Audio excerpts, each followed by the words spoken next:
We still have crews on the ground checking out some of the flooding in the hardest hit areas across central Indiana. Yeah, we have Fox 59's Claire Curry. She is live in the Ravenswood neighborhood.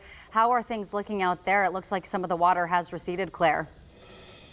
Hey guys, yeah, it's still a little bit flooded out here in the area we're at. We're at 71st and Kingsley near Stam Park, and yeah, there's quite a bit of flooding here in the area. I'm going to kind of show you a little bit of what we're seeing here in the area. We just saw a man walk through the water here with his dog, actually, making their way back to their house because they are still staying in their house as they kind of clean up what is left behind. This is a car here that's one of his that he drove out of the water when things started to rise.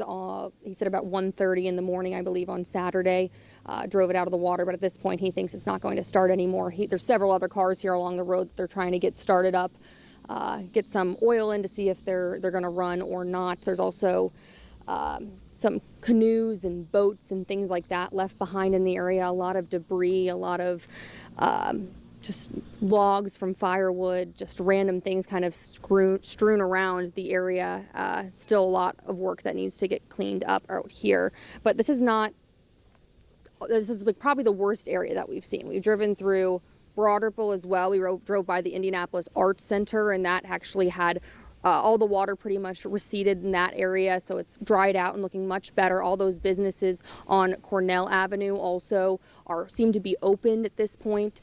This is probably the worst that we've seen. There's several other intersections in the area that are flooded like this, and people are encouraged not to drive through these areas. We have seen a few cars make their way across if they live in this area, but highly recommended by first responders not to do that.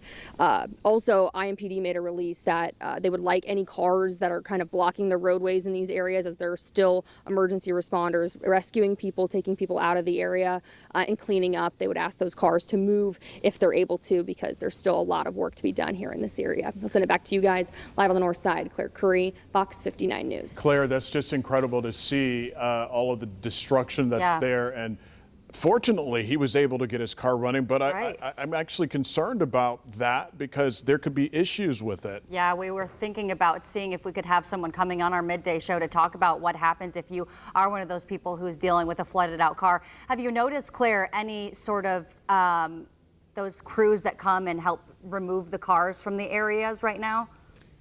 We haven't seen any tow trucks like this one back here kind of operate in the last 20-30 minutes we've been out here. It seems like it's kind of just been left there for the time being. I'm not sure if it's no longer working. I don't know if it's just the people who are running it aren't here, but we haven't seen any cars need to get towed out by any means. Again, these cars were driven out late Saturday evening or Sunday morning, I guess, at that point.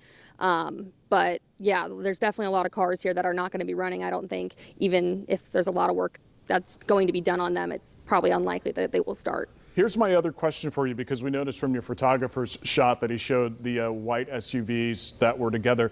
Were those all parked in one line at one point and the flooding just put them all together?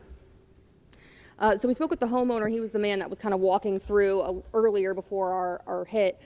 He drove all of these cars from around this way over here. He says he lives over on this side, but due to the water just starting to rise at 1:30, he hopped in this car first because it was the most underwater, drove it out, and then he started to make his way to all these other cars. It seems like he had quite a few on his property, but these cars were not parked here originally. They were driven out of the floodwaters and moved to a little bit of higher land. All right, that makes sense. Thankfully, he was in that area. Claire, we appreciate your live coverage.